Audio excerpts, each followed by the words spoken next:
You're listening to Boomers Today with your host, Frank Sampson.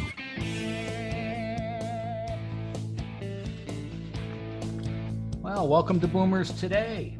I'm your host, Frank Sampson. Of course, as you know, each week we bring you important and useful information on issues facing baby boomers, their parents, and other loved ones.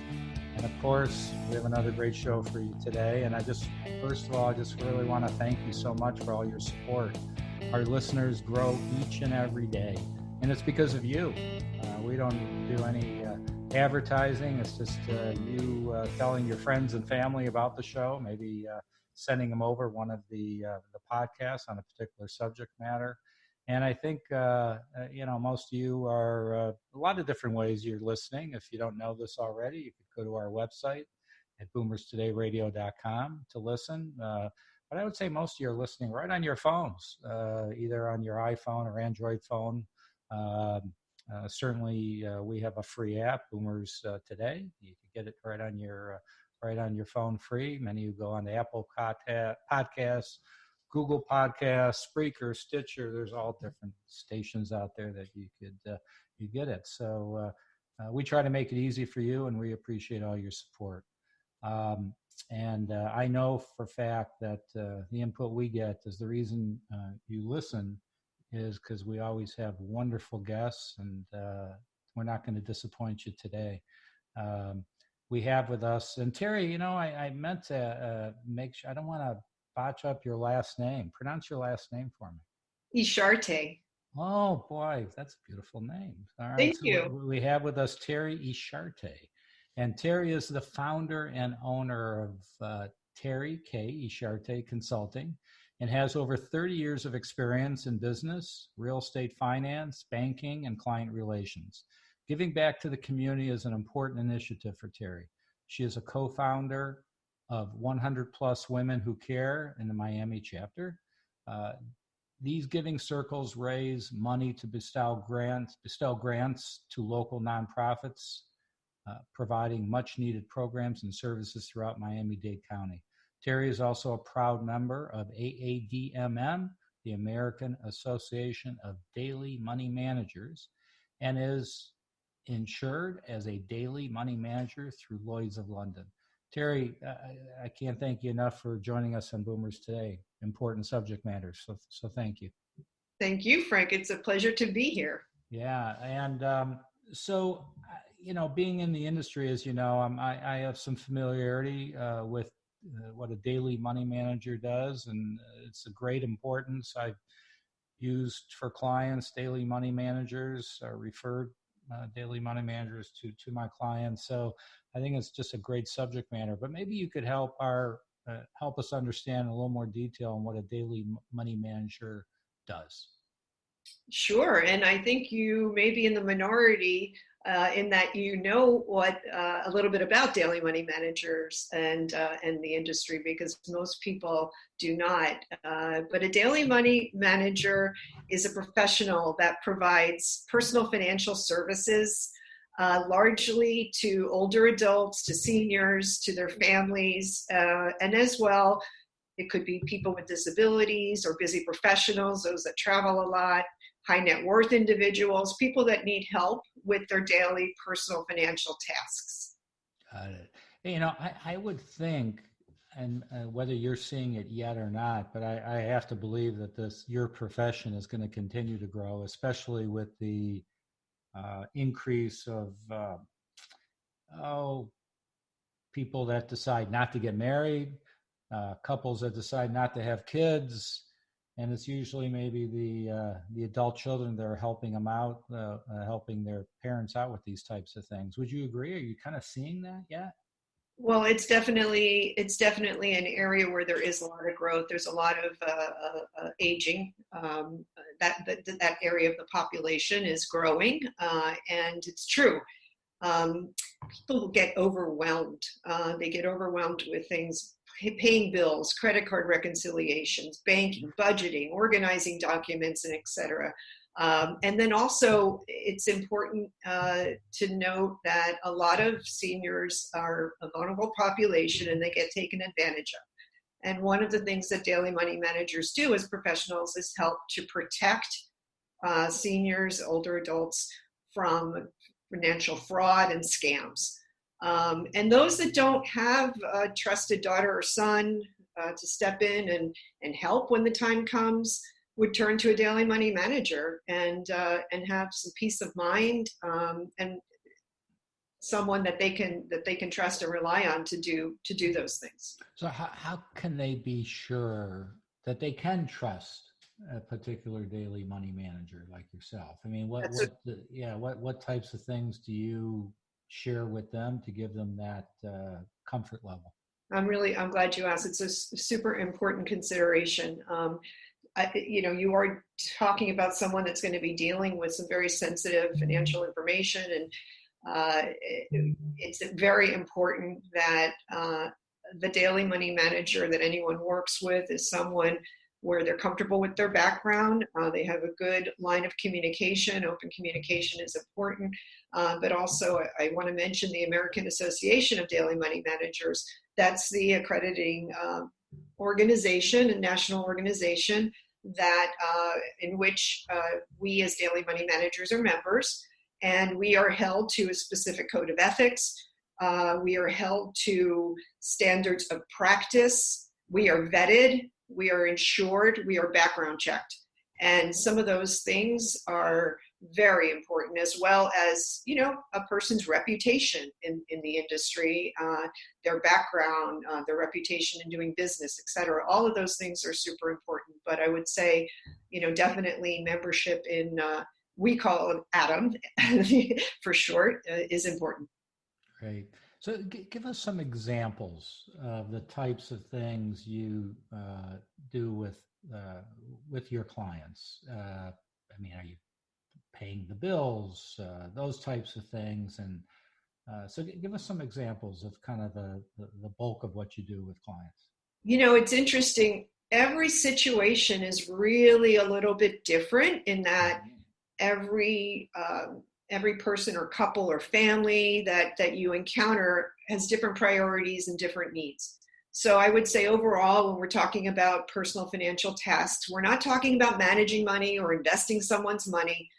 On the contrary, we will work with others, trusted professionals. They're CPAs, they're attorneys, they're financial advisors, they're healthcare providers.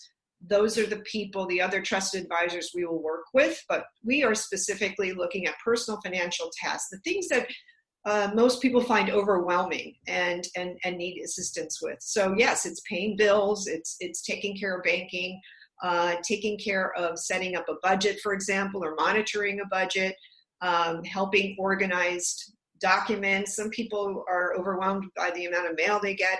And they just can't keep those papers straight, or they're writing too many checks, or they're getting mail from charities that aren't really charities, and they're writing checks and no one's really keeping track. Sometimes bills fall through the cracks, deadlines are missed. You would never want to have a situation where someone forgets to pay their life insurance policy or something similar like that, or long-term care. These are the kinds of things that we make sure that they don't fall through the cracks. So we like to protect our clients. We like to take care of them. We like to give them peace of mind and take care of the things that are overwhelming. So it's kind of determining what the priorities are, what needs to be addressed, and then going from there. Yeah, I mean, I have a real story. I mean, I'm not going to take long on this, but I had a client, and it was just kind of a sad situation. Of course, the two teachers married to each other kind of plan for their retirement, and they go to plan for their retirement, and then Alzheimer's sets in, and now they're using their money for care. And I work with the family and finding a place for them to live, and they were kind of going through their money, and then the family member decides to go through their house and start going through things after they moved and already start paying and everything. And what do they come across? A long-term care insurance policy that was never getting paid because they were managing it themselves. I mean, I had to step in, and we actually got it. I don't know how we pulled it off. We got it reinstated, but Well, that's a real life situation where. So I could see how important it would be when you mention insurance that an insurance policy gets paid for, right? exactly. Yeah. Exactly. So how does your role different than, so people could understand the main difference between yourself in your day-to-day roles and maybe a fiduciary? Well, we are a fiduciary. I mean, we do operate with our clients' best interests in mind. Having said that, some daily money managers take on legal fiduciary roles. For example, they become trustee or they become agent under power of attorney. Other daily money managers will work with someone's power of attorney, but they don't actually take on the specific fiduciary role of agent as power of attorney. And tell me if I'm not being clear, because it can get that helps. That helps. Yeah. I just, I've had fiduciaries on the show before, so Sure. I just And trying to oftentimes, understand. oftentimes we are engaged by that fiduciary. I myself, for example, I mean, it's very common for me to work with my client, to work with family members, to work with someone who has power of attorney, and to communicate. We're kind of part of the team. We're part of the team to bring to bear what's needed to take care of the client, the person, or the couple, or the family, and that's, we like to interface, and we like to we like to work together synergistically to make sure that everything is handled appropriately. Right. And we love to work with other others that are of the same mindset, if you will. So if you had to categorize your clients, in other words, saying, well, I would say that X percentage they don't have family and they need help. Y percentage about, you don't have to use percentages, but just, they have family, but the family's busy. They don't live where mom and dad live. You're, I know, based in Florida. So let's just say mom's in Florida, dad passed away. Dad used to handle all the bills. The kids are in New York and in California, and they're just too busy with their lives to handle it. Help me understand kind of the, for those that are listening, would they, I guess the types of clients you have, and am I making sense, or am I? No, you're making sense. Yeah. Sure. I'd just be curious to understand a little better. Yeah. I think it's never clear cut. I think everybody has a little bit of a different business when we think about daily money management, who's doing it where and how. Because some people, for example, will focus primarily on seniors. Others might focus on high net worth individuals. Others might strictly work with the disabled, for example. So it's a little bit varied. But often, I think the most common thing that we run into is someone's overwhelmed. They're overwhelmed because there's been either a change in life or a change in health or something similar. And, Gotcha. Life it always throws us curves. So you never know. But it could be, for example, a death or divorce, where you have, a spouse that's never taken care of finances, suddenly thrust into the role of having to take over all the financial responsibilities. And maybe they're just not well suited for it. Maybe they emotionally are dealing with other things and can't handle it. And then you mentioned having kids in other places in New York, or kids that are busy with their own families, and they are unable to help. So you might also have a situation where someone's had a declination in health, either themselves or their spouse or a family member, and again, they're overwhelmed. So I think that is one of the key things that we see oftentimes, where we're called in to lend a hand. I am in Florida, as you mentioned. I'm in Miami Beach, but I work virtually. I help clients in other parts of of Florida, other parts of the country. Many of us got into this industry by assisting family members, and learning how important it is to bring our services into a situation where someone is overwhelmed and they no longer can do it. And it's not uncommon to work virtually. I have clients in other parts of the country, and I've done just about everything that you would do if you were local, because technology today enables us to work that way. Right. So it's really a great bonus in that situation. And oftentimes people do want to work with a daily money manager that is local, and that's fine too. So we can do both. But I don't know if I've answered your question. No, you did. That was great. Okay. So I think an important topic, especially in the senior market and for families, is dealing with a family member who maybe they're not, like you said, bills could be going unpaid, Mm-hmm. and your services are needed, but at the same time, there's that balance where that particular individual doesn't want to give away their independence either. They don't want to turn it all over to somebody. How do you handle those? And I know every situation, of course, is different, but I would think that that's a tough one. Absolutely. You're absolutely right. So talk to us about that a little bit. Yeah, I think you're absolutely right. It's a really good point. People want to remain independent. They feel resistance at giving up certain responsibilities. They don't want to feel that they can't do it or they're not able to, and that's totally understandable, those feelings.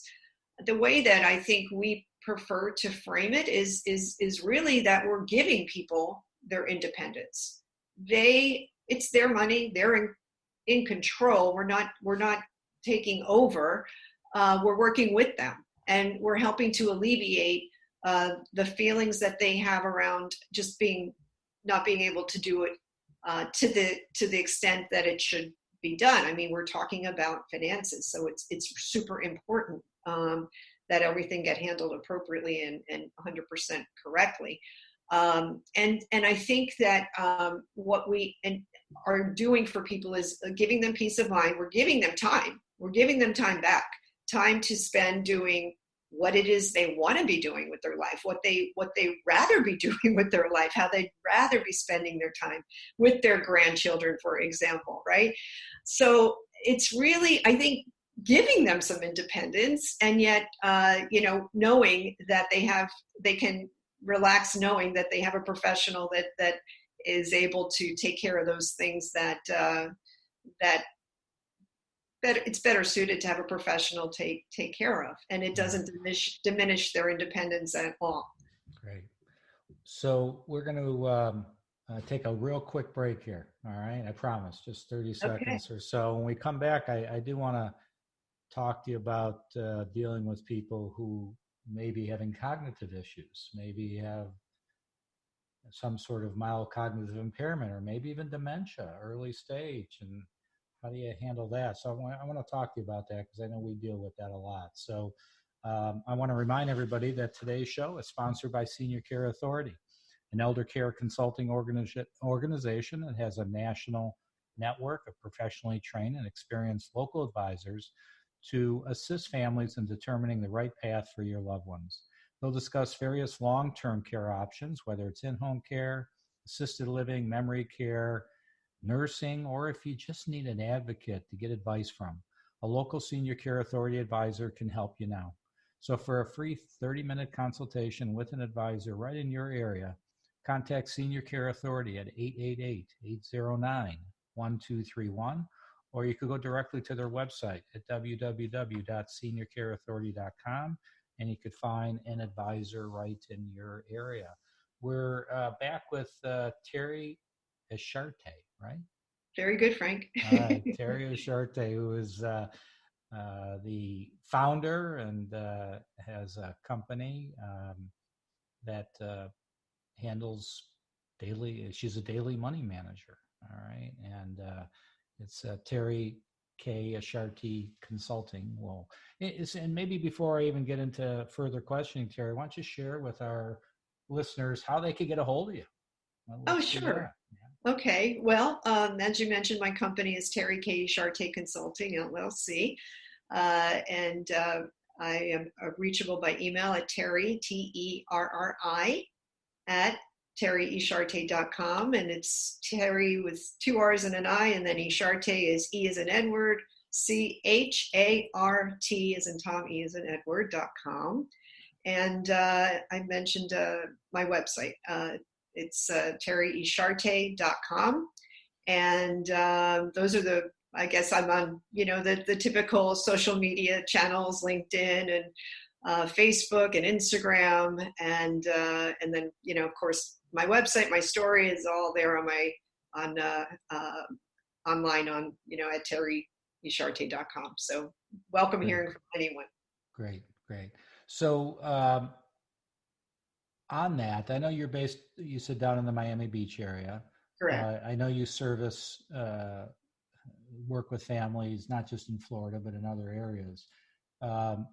So would you recommend, if any of our listeners are not in Florida, and many of them are not, all right, that maybe they contact you to see if you could help them or you could refer them out to somebody in their area? Sure, absolutely. I mean, I'd be happy to help anyone and put them in touch with others. We have our Florida region. I'm one of the co-leaders of our Florida region. So we have a number of daily money managers throughout Florida. I can help put them in touch with someone on a more local level. And then the American Association of Daily Money Managers, AADMM.com, has a repository. Basically, you can go to that website, you can click and by geography, put in your zip code or town, city and state, and you can find daily money managers right there that are close to you within a certain radius, and it'll filter accordingly, and then you'll have a whole list. And that's a great source as well for determining a qualified daily money manager in your area. Great. So, before we took a quick break there, this is just a subject matter that I've had to deal with. I know a lot of our advisors throughout the country deal with, where you hear from an adult child that, hey, dad or mom, they discover that they're writing checks to people that, who are these people? Or they're charging things on their credit card, and they're concerned about being, their parents being taken advantage of. And sometimes that happens, not just because of age, but because of some cognitive decline. And it's shown that there's financial abuse that goes on. So a family member comes to you and said, this is kind of going, I'm a little concerned. It hasn't gotten bad, but we've had some situations where mom or dad wrote some checks to people. I don't even know who they are, Talk to us. And I think many of our listeners are probably, if they're not dealing with that already, they may be dealing with that in the future. And any suggestions you could give to those types of situations and how you would handle that? Well, it's it's certainly a serious situation, and those situations exist, and it's sad. It's a sad circumstance. But unfortunately, many older people are affected, or someone close to them, by dementia, various types, and they no longer can continue to manage the finances. It's great if they have someone who has drawn attention to that, who cares and can identify it, and then also put some measures in place to mitigate and try to stop those things from happening. It's something that, as a daily money manager, you treat with a lot of compassion. and try to work with whomever it is that should be in charge to get control of things, to make sure that checks don't continue to be written to people that they shouldn't be. And it's a situation where we see so much scamming going on. The older population is very vulnerable. Those that are suffering from dementia, obviously very vulnerable. So it is important to have that second set of eyes to make sure that people aren't being taken advantage of. And I would work with the family member, whomever has power of attorney, to take over and make sure that the financial fraud's not being perpetrated, to pay really close attention to the inflows and outflows of the money, so that someone's estate is there for them when they need it, as they need it, and that things are being measures are being put in place to protect. And it kind of goes back to the question I had before break on independence. Mm-hmm. Have you do you have the ability to set up systems where you could still give that senior some independence of maybe check writing, or I don't know, or using their certain credit card, but there's a way to kind of check it before it goes through? Or is that a tough thing to do? Yes, there are actually. There's ways for us to put in place, for example, different amounts of money in different bank accounts, so that there's a control over how much can get spent. There's different things that you can do. There's also certain types of credit cards. There's something called TrueLink Visa, which you can limit the amount of money that a person can charge. Sometimes they're used for caregivers that are going out to purchase things for their clients. So there's different types of things that we would deal with, where we would still be able to give a client a certain amount of leeway, but then also make sure that that it didn't get taken. They weren't being taken advantage of. No, that's great. I think that's great. I think it's so important. Yeah, great information. So I know we don't necessarily have to get into exact costs here. You got to make a living. Okay, of course, somebody could be listening to the show a couple of years from now, so maybe your costs could change a couple of years from now. But give us an idea of range. Does it work on a retainer? Does it work? I mean, how generally does your services work from a cost standpoint? Frank, I think everyone that's in this business does it a little differently. I mean, there are companies that do daily money management, as well as individuals that do daily money management. So I think cost structures are a little bit all over. But we generally charge hourly, much like a CPA would, or a bookkeeper, or someone doing those types of financial tasks. I think the daily money managers really set their own scale of what they charge. Some of them work on retainer. I too would work on either hourly or retainer. I think in the beginning for us as daily money managers, when we step into a situation, we're just not sure what we're dealing with, how many hours it's going to take, how organized is this client, do they have systems already in place, or are we starting with a great big box of papers and we have to sort of put the pieces of the puzzle together and see how many bank accounts do we have. Sometimes we find money, which is awesome. And then how many credit cards are there? Are they in debt? Or do we have to negotiate with creditors, et cetera, insurance policies? So it really depends on the complicated nature of what we're stepping into.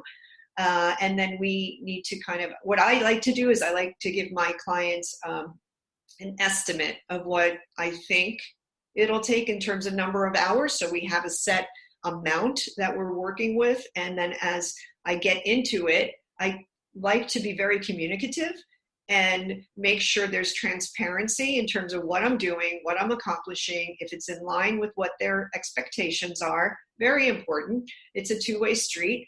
And then, if so, we keep going. So that the end, there's a goal in mind, and we're going to get, it's going to look like this, and it's going to take X amount of hours. But sometimes we don't always know exactly what that is up front, so we estimate. And then other daily money managers will suggest, here's a package, if you will, of 10 hours, and here's what it's going to cost. And they like to get a retainer up front. In many cases, that's recommended. And then go from there. Right. Okay, and then every month, it might be a certain set of hours. Once you get things under control and you know what the business plan is, it's a certain number of hours and it's a certain amount per month. So we've got just about a minute left here. So, but maybe you could just, anything, I'm sure there's a lot we didn't cover. There's a lot to cover, but any words of wisdom or advice you want to give to our listeners that either are confronted with the possible need of your type services, or maybe in the future, just anything that you'd like to cover before we have to sign off here, unfortunately. Well, thanks so much. I think the most important things to consider for people that are contemplating, do I need a daily money manager? Can I benefit? Can someone in my family benefit? Is just knowing or trying to get to a certain person that's going to give you that sense of trust, the integrity, membership in the American Association of Daily Money Managers. Those are certainly very important things. Professionalism, a level of confidentiality is very important. And then just, having integrity again is I can't stress that enough. So I would say those are things to definitely look for. I also offer concierge services. So I'm very flexible with my clients in terms of what other things I can offer to help with. I like to be a little bit more holistic with the families I work with. And if there's something else I can do as a quote unquote trusted daughter, for example, and it's within my skill set, I'm happy to say yes and do that. So I think it's a great profession. It's a profession that's needed. It's a profession that's growing. And I would encourage anyone to pick up the phone and have a consultation and see if it's something that might work for them. Great. Well, thank you for all you do. It's a wonderful service. Terri, thanks for joining us. Check it out, www.terriecharte, TerriEcharte.com. Check it out. And thank you so much for joining us on Boomers Today. I really appreciate it. Thank you, Frank. Thanks for all you do. Yeah, no, it's a wonderful service. And I want to thank everybody for joining us on Boomers Today. Please be safe out there. And we'll talk to everybody soon. You've been listening to Boomers Today with Frank Sampson. To learn more about today's show, visit boomerstodayradio.com and join us next time for another edition of Boomers Today.